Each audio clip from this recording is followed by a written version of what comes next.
kaga dooday arrimaha Soomaalida ku nool dalka Norway oo noqday dadka ajaanibka ah ee ugu tirada badan marka laga reebo dadka European-ka oo ay tiradoodu gaarayso 35,912 Soomaali ah taas oo ay sababtay in xusbiyada mucaaradka xaafidku ku kala baratamaan sanadka dambe ee soo socda golaha deegaanka oo ka dhici doona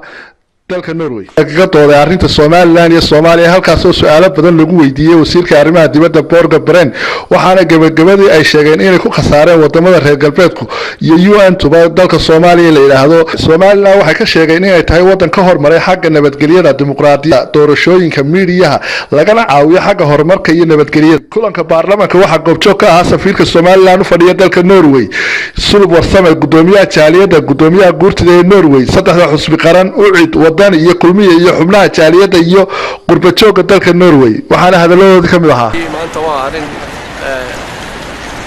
farxad gelisay ka soo qaybgalkan maanta aan joogno baarlamaanka Norway hortiisa markoo gudii ka soo baxnay runtii dhageysanayna arin qusaysa Somaliland oo maanta baarlamaanka laga waxay runtii tahay وواحد فرحة العالم كما تشوف مليان الصومالي يجيب لو ضرب كردون وأقول الصومالي الجادي بيستحيل تكسرها أيوة كيستي يدو أنا دويدة واحد معاونا كيل يدرك كيدرسته. طبعاً كدرك نروي halkaas aan kaga qayb galnay shir lagu soo bandhigay arrimo ku saabsan Somaliland iyo Soomaaliya